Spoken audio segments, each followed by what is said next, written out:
Hello students, welcome back to my channel. As you know that my self Anoop Rajput. तो students, आज हम acid base and salt का second video लेके आए हुए हैं।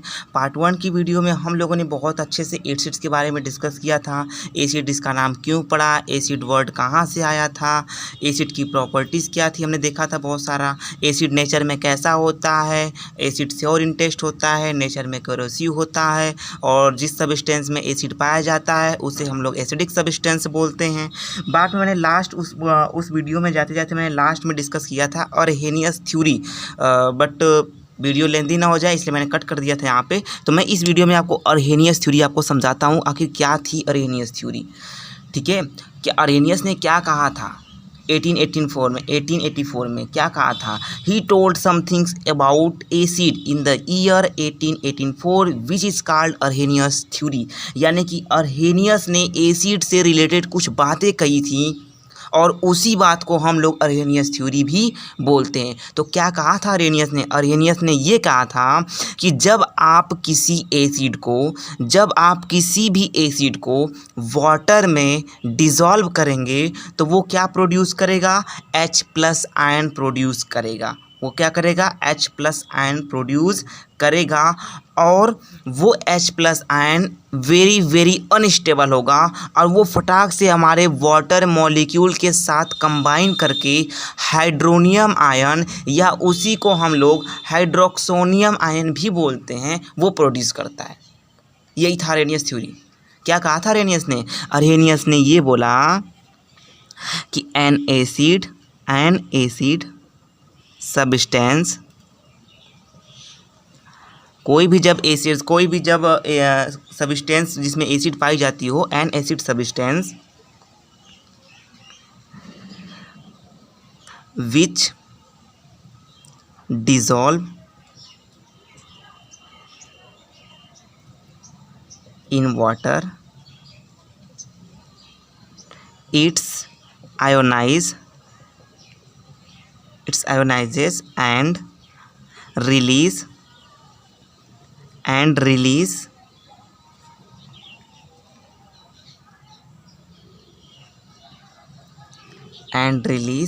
Hydrogen ions. ठीक है, इन एक्वस सॉल्यूशन। यानी कि जब किसी भी एसिड सब्सटेंस को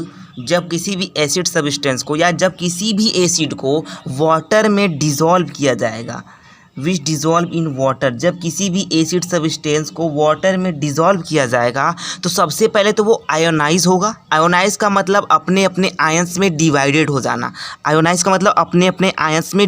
जाना। ठीक है, तो जब किसी भी एसिड को हम लोग वाटर में डिज़ोल्व करेंगे तो सबसे पहले तो वो आयोनाइज होगा, और उसके बाद यानी अपने आयंस में डिवाइड होगा, और उसके बाद वो रिलीज़ करेगा यानी प्रोड्यूस करेगा क्या, हाइड्रोजन आयन, जिसको हम लोग H+ आयन भी बोलते हैं। ठीक है, H+ आयन। यानी कि जब किसी भी एसिड को वाटर में डिज़ोल्व किया जाता है तो क्या प्रोड्यूस करता है, H+ आयन प्रोड्यूस करता है, और ये H+ आयन वेरी अनस्टेबल होता है। ये फटाक से हमारे H2O के साथ कंबाइन करके हाइड्रोनियम आयन को रिलीज़ करता है। समझ में आ रही मेरी बात? हाइड्रोनियम आयन तुरंत फॉर्म कर लेता है ये। ठीक है, तो यानी कि यही थी हमारी अरहेनियस थ्योरी। अरहेनियस ने ये बातें कहा था कि जब किसी भी एसिड को आप वाटर में डिज़ोल्व करोगे तो क्या प्रोड्यूस करेगा, यस, हाइड्रोजन आयन, यानी कि hydrogen ion H+ ion produce करेगा, और वो H+ आयन बहुत अनस्टेबल होता है, वेरी अनस्टेबल होता है। वो फटाक से हमारे वाटर मॉलिक्यूल के साथ कंबाइन करके हाइड्रोनियम आयन को प्रोड्यूस करता है। मैं आपको एग्जाम्पल के तौर पे समझाता हूँ। जैसे आप ले लीजिए HCl। ठीक है, आपके पास क्या है, HCl।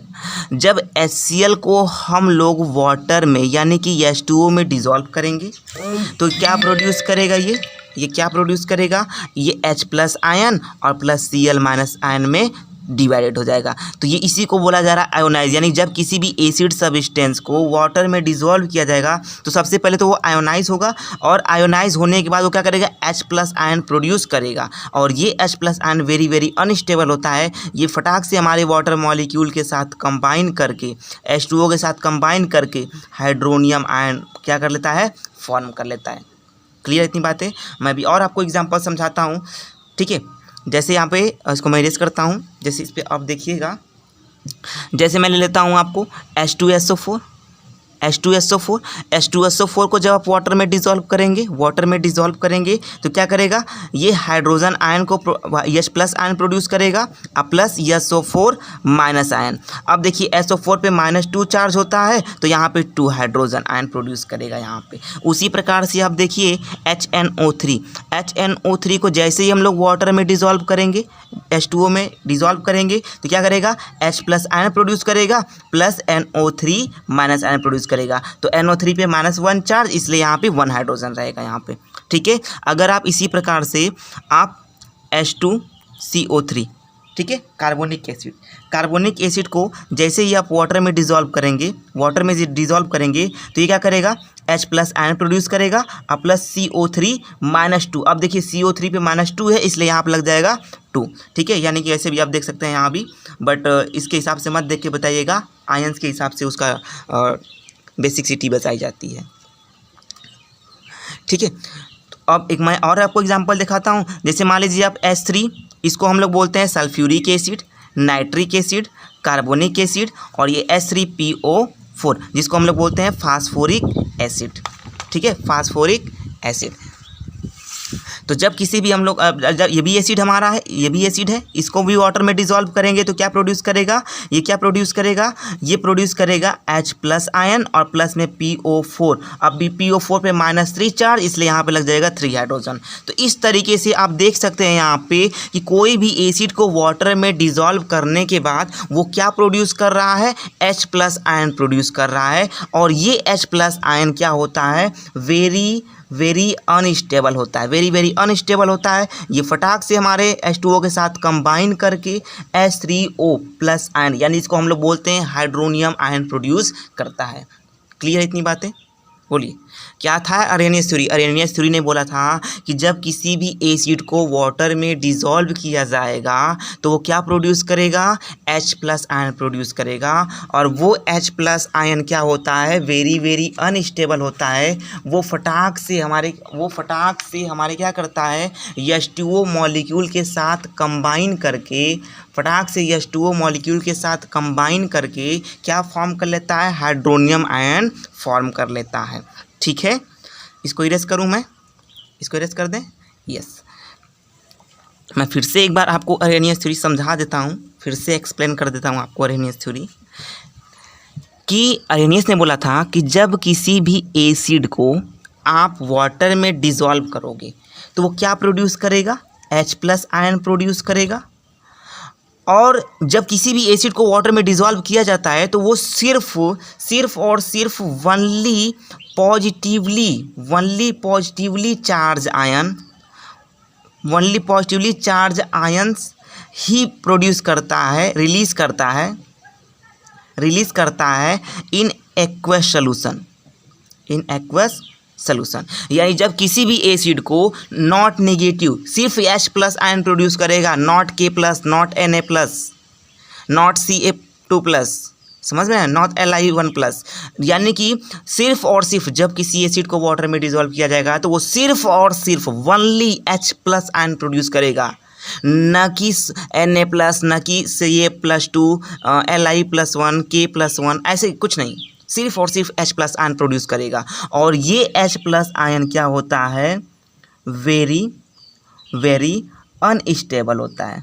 क्या होता है, वेरी अनस्टेबल होता है। ये फटाक से क्या करता है, हमारे H2O के साथ कंबाइन करके H3O+ आयन फॉर्म कर लेता है, जिसको हम लोग हाइड्रोनियम HYDRON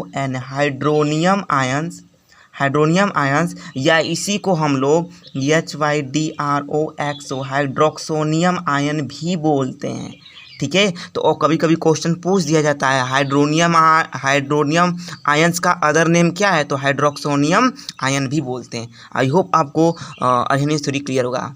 ठीक है, क्या बोला था कि जब किसी भी अरेनियस थ्योरी क्या थी, ठीक है, अरेनियस ने क्या बोला था कि जब किसी भी एसिड को वाटर में डिसॉल्व किया जाएगा तो वो सिर्फ और सिर्फ H+ पॉजिटिवली आयन ही प्रोड्यूस करेगा। ठीक है, और जो H+ आयन जो प्रोड्यूस करेगा वो वेरी वेरी अनस्टेबल होगा। वो फटाक से हमारे वाटर मॉलिक्यूल के साथ कंबाइन करके क्या फॉर्म कर लेगा, हाइड्रोनियम आयन फॉर्म कर लेगा। ठीक है, जिसको हम लोग हाइड्रोक्सोनियम आयन भी बोलते हैं। चलिए इस बात को लिख लेते हैं हम लोग, इसको इरेज कर दूं, मैं इस बात को लिख देता हूँ सेंटेंस में। ठीक है, यानी कि लिखेंगे हम लोग, नोट करके एक बात लिखेंगे, नोट करके लिखेंगे, hydrogen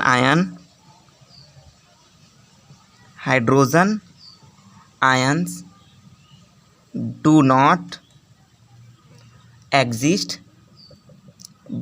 exist as H+ ion in solution, in aqueous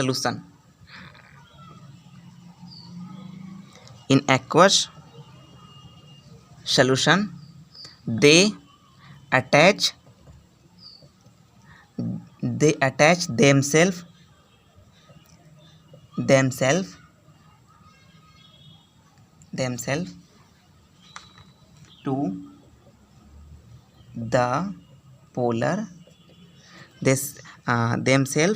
to the polar water molecules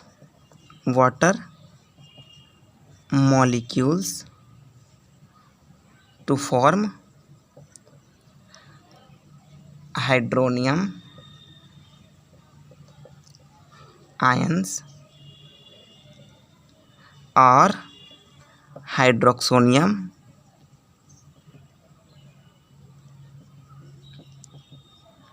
ions. यही तो मैंने लिखा था। ठीक है, कि जब भी किसी एसिड को वाटर में डिसॉल्व किया जाएगा तो वो H+ आयन प्रोड्यूस करता है, और वो H+ आयन क्या होता है, वेरी वेरी अनस्टेबल होता है। वो फटाक से हमारे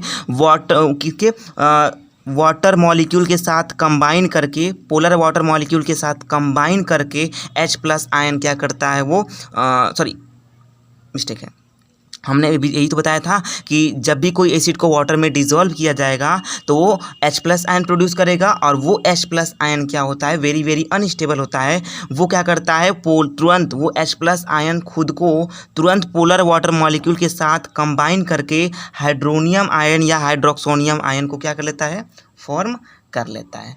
ठीक है, अगर आपसे कोई पूछे,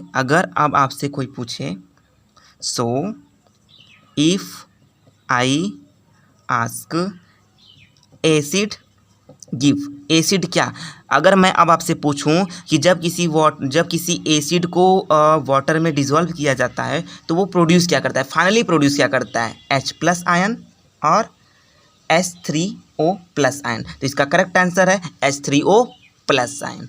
ठीक है, H3O+ ion.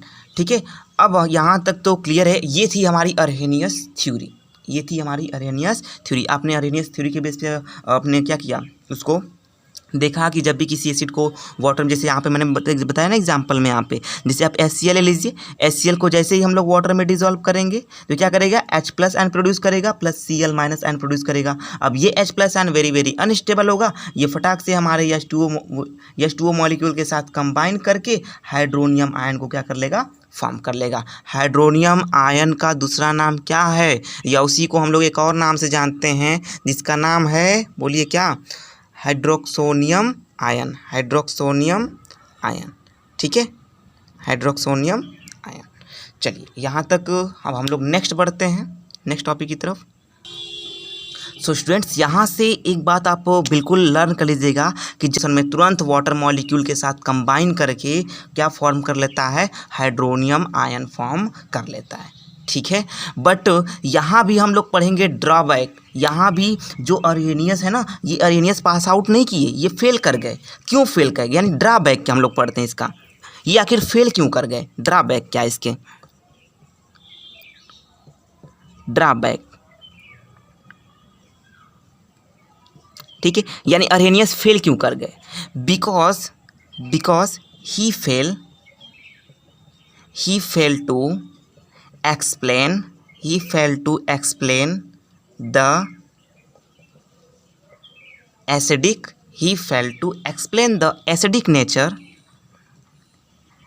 nature of substance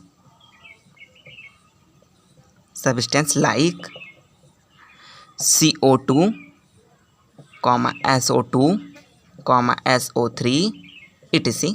यानी कि देखिए, आपको पता होगा कार्बन डाइऑक्साइड भी एसिड होती है, SO2 भी एसिड होती है, SO3 भी एसिड होती है, सल्फर डाइऑक्साइड, कार्बन डाइऑक्साइड, ये भी तो एसिड है। तो इनको भी वाटर में डिसॉल्व करने के बाद H+ आयन प्रोड्यूस होना चाहिए था। तो अब देखिए, क्या इनमें कहीं आपको हाइड्रोजन दिख रहा है? नहीं दिख रहा है, इसलिए ये फेल कर गए अरहेनियस थ्योरी, क्योंकि उन्होंने क्या बोला था कि जब किसी भी एसिड को वाटर में डिसॉल्व किया जाएगा तो H+ आयन प्रोड्यूस करेगा। बट यहाँ भी ये भी तो एसिड थी, ये भी नेचर में एसिडिक थी, बट ये तो वाटर में डिसॉल्व करने के बाद H+ आयन प्रोड्यूस नहीं कर रही थी, इसलिए जो है अरहेनियस थ्योरी फेल कर गई थी। Point number 1। और दूसरी बात कि जो अरहेनियस थ्योरी थी, ARRHENIUS, Arrhenius theory is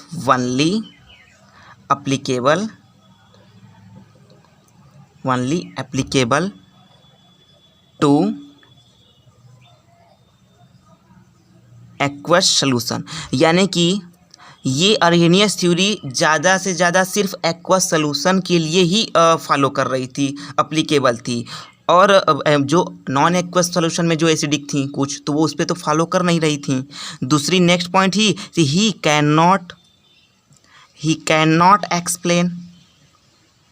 not explain the basic nature of CaO, calcium oxide, magnesium oxide,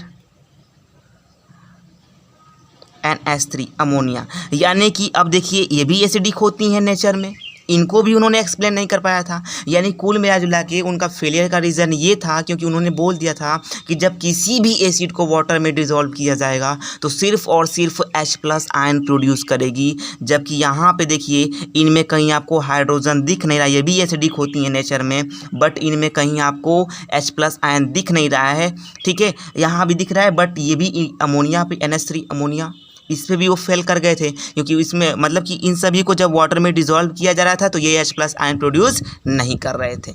ये थी उसके फेलियर। ठीक है, और जो अरहेनियस थ्योरी थी ये सिर्फ और सिर्फ एक्वस सॉल्यूशन में ही फॉलो कर रही थी, नॉन एक्वस सॉल्यूशन में इनकी थ्योरी फॉलो नहीं कर रही थी एसिड के लिए। तो ये था इनका ड्रॉबैक का फेलियर, ये फेल क्यों हुए। तो अब हम लोग नेक्स्ट पॉइंट में पढ़ेंगे क्लासिफिकेशन ऑफ एसिड। तो तब तक के लिए bye bye, ta-ta, take care.